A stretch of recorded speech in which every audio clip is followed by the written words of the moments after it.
Skyrocketing Chicago crime has small businesses and big corporations. Some massive companies have left Chicago. Corporations pack their bags. Enough is enough. We keep sounding this alarm. Companies keep saying it.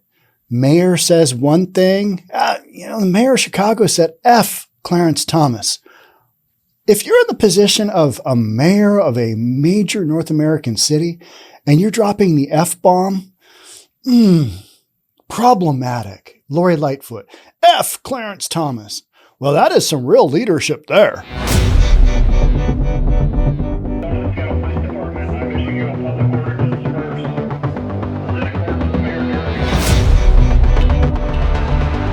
And I understand what you're saying.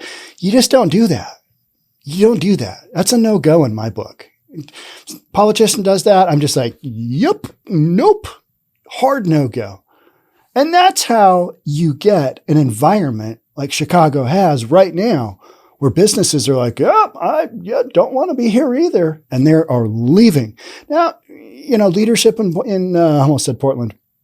In Chicago keeps saying, we've just got businesses coming here left and right, and we've still got big business. You might have some of that, but the obvious signs are the companies that are leaving. And we're going to talk about some smaller companies you've probably never heard of. I know you haven't heard of. And, what the impact is on them. That's what we're talking about today and why they are leaving Portland. Before we jump on in, if you're new, welcome. My name is Sean Reynolds. I own a couple of real estate companies here in Seattle, Washington. I read the news. It's what we're doing. Love to have you subscribe if you like my content. Hit that like button, hit the notification bell so each time we release content, you'll get notified. A business owner in Chicago, Illinois tells Fox News Digital that skyrocketing crime in the city forced him to quit doing business in town, adding to the list of individuals and businesses that have fled Illinois over the past couple of years amid surging crime.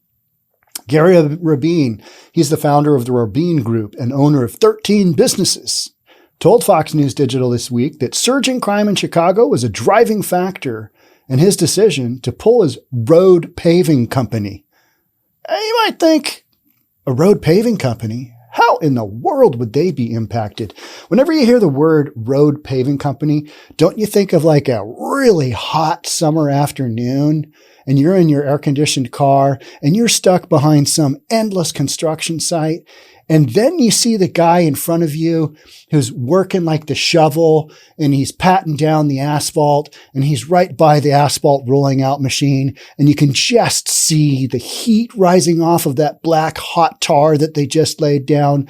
And then you think, even though I'm backed up, I'm going to be late for my next meeting, my next appointment, at least I'm not out there doing that job. Hot summer job. And because of weather, especially here in the Pacific Northwest, they're always doing just a crap ton of construction during summer. It's so annoying. But you got to take your hats off to those guys and gals who do the road paving in summer. What a hot job. So surging crime in Chicago was a driving factor in his decision to pull his road paving company out of the city after his crews were repeatedly robbed, sometimes in broad daylight, even after adding security to the jobs. So you've got security guys on the jobs. They're still going to steal stuff because you know why? They know they can get away with it. And if they get caught, it's not worth that much. You're okay. Go back out in the streets. Do your thing. I mean, what did we have here recently? My son works in a construction-related business, carpet cleaning. And he routinely has incidences where he's like, that guy was trying to rip off our equipment. I mean, that's here in Seattle. It just happens. And you got to have the door open to the van or the truck or whatever it is, because you've got a water line going to the carpet machine. And so you're going to, you're exposed and you're going to have people trying to rip you off. What was the big one? What was it that was, a fire truck here in Seattle had its safety equipment, like the Jaws of Life, stolen. Just stuff like that. Hey, you want to buy a secondhand Jaws of Life? It's in really good shape. That looks like it's, state or city issued. Oh, it was. It's the best. Only the good stuff for you. We would do thousands of jobs a year in the city, but as we got robbed more, my people operating rollers and pavers, we got robbed. Our equipment would get stolen in broad daylight, and there would usually be a gun involved. That's not good. And it got expensive and it got dangerous, Rabine told Fox News Digital. These are the stories they don't want you to hear about. Why'd you leave Chicago? Let's see, guns, robbery, violence, not good for business, got expensive. Going to go somewhere else where this kind of stuff isn't going on. Rabine said that the additional cost of security and insurance for the thousands of jobs in the city each year eventually caused jobs to cost twice as much as they should be. Rabine explained that the higher costs ultimately hurt the taxpayers, many of them with modest financial means, who ended up paying more for utility services. That's the thing. I mean, it hurts the ratepayers. Ratepayers being the taxpayers. I was talking to a kid in the store and I was asking him, did you guys get hit again? And I was hitting him up with the fact that maybe they got robbed. And it was here in Bellevue. And he's like, nah, somebody threw a rock through the front window though. And I'm like, okay. He goes, you know what? That's what insurance is for. It's like, there's this mindset that just because you have insurance, everything is good. Those rates keep going up. Business owners don't always claim this stuff on insurance because after so many claims, you're not going to get insured again. And it's going to be so expensive when you do a claim down the road. It's almost not worth it. So at some point in time, it goes from passing those costs along to the consumers, the taxpayers, to, we're not doing business here anymore. And that's the position that this asphalt construction company is in. What happened eventually is we said, enough is enough, Rabine said. We stopped doing work down there. We stopped doing work for the gas company, the electric company, the South Side, the West Side, and eventually all over Chicago.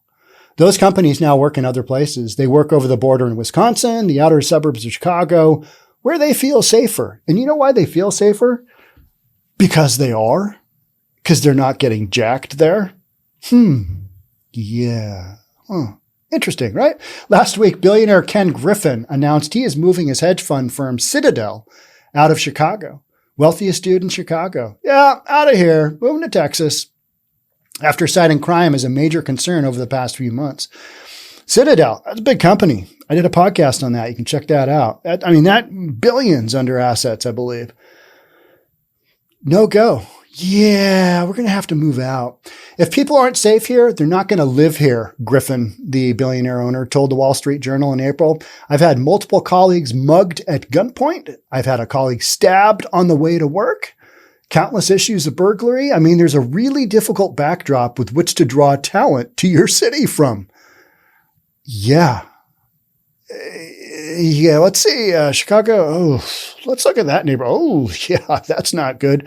All right. What other job offers do I have? Right? These are things that people, they work through. Okay. Do I want to live there?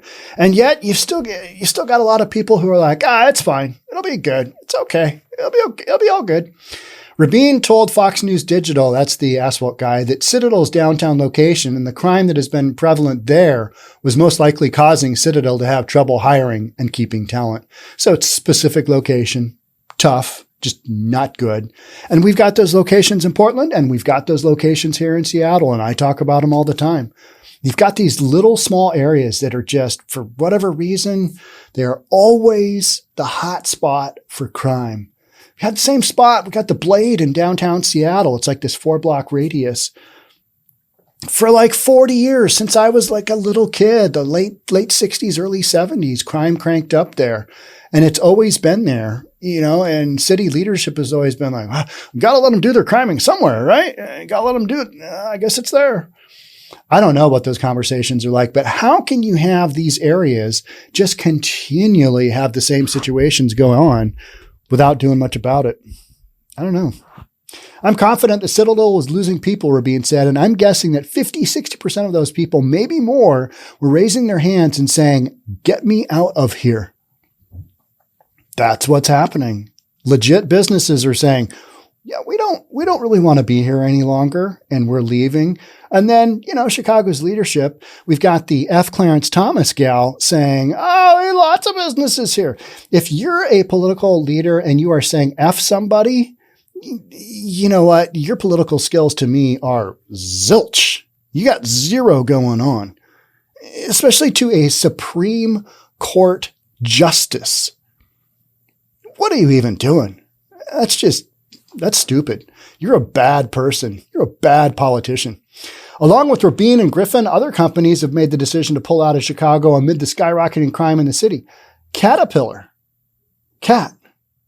big yellow earth-moving machines.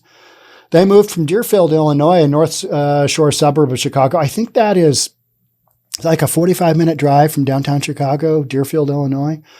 And they moved to Irving, Texas, just outside of Dallas, where I believe Frito-Lay is. Dallas Cowboys headquarters are there. I mean, so you go from Chicago to Texas. That's a move a lot of people are making. I can't believe how many podcasters have moved to Texas because they, started out in California, and that state income tax has gotten so high that they're like, well, we're a little bit right of center, or we're really right of center, and stuff we talk about. Yeah, this isn't really a California thing. Therefore, and the state income tax, we don't want to deal with that. Let's go to Texas. Although it's just so hot in Texas, that would be kind of my thing, but you get used to it like anything else. And it's flat there too. Not many mountains. No. Illinois has faced a recent 1-2 punch of Caterpillar and Citadel uprooting for red states. Interesting. What's going on here? Well, F. Clarence Thomas is going on. Yeah. And that trickles down, and not even a trickle. That flows down to everything else. And when you've got leadership in that kind of, role, it's what you get. You got a moron running your city, and you voted that moron in. So there's that. You've got that going on. You get what you pay for. How do you like that? How do you like them apples? My last podcast, I was just talking about Mayor Ted in Portland declaring an emergency and setting up a 3-man committee to make Portland a safer place this summer. Safer Summer PDX. Not Safe Summer PDX. Not like, hey, this is going to be safe. It's going to be safer, because we've already had so many shootings that it can't be really all that safe this summer, but it could be safer. None of that's going to happen. So check out that podcast. Just like, what are you doing? Well, these mayors are doing something so that they can point and say to their constituents, this is going to work. This is really going to work. Well, if it was really going to work, don't you think other states would have probably put that in action long ago? I think so. You just need some more cops. That's what you need. So while many contributing factors, including taxes, coronavirus lockdowns, and cost of living have contributed to the population decrease, Rabine tells Fox News Digital that crime is a major driving force and places blame at the feet of Chicago's Democratic Mayor Lori Lightfoot and Democratic Governor J.B. Pritzker. So you got that. You've got politicians that, don't really know how to lead, and their leadership skills are such that they are basically encouraging this kind of stuff to go on inadvertently by their, defund the police, greatest concept ever. Well, how's that working out? Yeah, not all that great, right? Not all that great. So you've got these major news stories, and you can only say, well, people just want more freedom in Texas. It's not that Chicago is bad. And I'm like, no, I don't think so. The numbers are pretty clear. People are moving places that they feel safer and more comfortable, and that they know their freedom is secure. Oof, yeah, that's not the narrative that people want to hear. Oh, no. Lightfoot is a lousy leader, Rabine, who ran for governor as a Republican in Illinois' recent gubernatorial primary, said. She doesn't stand up for the community at all. Well, I think she stands up for her very tiny vocal minority community, but that's not really helping out the greater Chicago community, or even the slightly larger community that she supposedly represents. Who is she representing? I don't even know, right? Rabine also pointed to damage he says Pritzker has done by signing a controversial criminal justice reform bill that ended cash bail and has been condemned by a variety of law enforcement officials. That has a lot to do with it. Hey, poor people can't afford bail, therefore we should just let them out or not incarcerate them at all. How is that working out, I ask? Yeah. The end of cash bail. What a train wreck, right? We have to get this governor out, Rabine said. He's a socialist Democrat, a lousy leader, and a terrible American. Tell us how you really feel about your current governor. I feel the same way about our governor here in Washington State. He's just, he kowtows to a very small minority. And, everybody else on the left says, it's the greatest thing ever. And yeah, it's what you get. You get what you pay for. I live in a state that has, knucklehead governors, knucklehead leadership for the most part. And you just got to deal with it. It's things that I don't agree with. But we've had some particularly difficult, problematic experiences here in Seattle and in Portland and in Chicago. And they all seem to be related to the color blue. Interesting, right? And I'm not talking police blue. Yeah. Chicago police reported 44 shootings with at least 61 wounded victims from 6 p.m. Friday through Monday across the recent Juneteenth holiday weekend. 44 shootings, 61 wounded. And we're trying to say that, things are safe and businesses are moving into Chicago. Well, it's a really big city. All right. It's a really big city that had 44 shootings and 61 wounded victims. How do you think those 61 wounded victims feel? Not good. Not good. Anytime you get shot by a gun, it's not a good thing, right? That's according to the statistics released earlier this month. The department also recorded that 10 people were killed during the extended weekend. All right. So 44 shootings, 61 wounded, 10 people killed in a weekend. That's not even concluding Friday afternoon. Are you going to ease into your weekend with your shootings? No. We're going to hard start, 6 p.m. Friday, and they're going to go through Monday. All right, you're going to go, Sunday evening, 11:59 p.m. we stop. 44 shootings, 61 and 10 dead. Those numbers speak for themselves, right? Facts don't care about your feelings. I always like that one. And if people don't know that book, it always sounds so profound. And it's just not. It's like, all right, that's what happened. So spin that for me. How do you spin that Chicago isn't a violent town? How do you spin that? Answer me that. You can't. It is what it is. You got people shooting each other left and right, willy-nilly. Wild, right? Last month, data showed that the number of reported violent crimes in Chicago rose 35% compared to last year's number during the same time period. All right, so you might say 35%. It's not all that much. Well, but you got to remember that is elevated from an already elevated position. So there's that. Throw that on top of 44 shootings, 61 wounded, and 10 people killed. Not good. Not good. And then you wonder, well, why is $1 billion company moving out of Chicago? I don't get it. What's happening? And then you've got F. Clarence Thomas. Yeah, all that packaged together, bundled together. Businesses aren't going to deal with that. They're not dealing with that in Chicago. They're not dealing with that in areas of Portland. Not dealing with that in areas of Seattle. We've still got stuff going on with Amazon. Yeah, I don't think we're going to move our employees back into that building because you just had how many attempted murders go on with people shooting each other? Real life stuff going on. Yeah. Content for days. That's all I can say, right? These news stories, they're just going to keep coming, and they're going to come this summer. I think they're going to come fast and furious this summer. Here in the Pacific Northwest, we haven't really experienced our summer yet. Our weather has not kicked in. We've had a couple of days in the 80s, maybe 90s, early 90s, low 90s, not early 90s. There is no such thing as early 90s in the temperature game, right?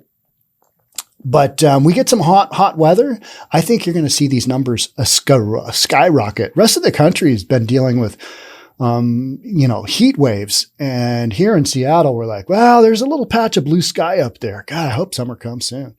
So July 5th is the official time for summer to start here in Seattle. We'll see if it happens. It's the day after 4th of July, by the way. 4th of July this year is supposed to be marginal. But you know what? If it doesn't rain here in Seattle, we're happy. All right, that's it for me on this one. Thank you so much for being here. Kind of just another little add to all the other cities that have lost big companies, moving to other consistently red states. Blue to red. That seems to be that's what's going on. Thanks so much for being here. We'll catch up on the next one. Thanks again for being here. Bye for now.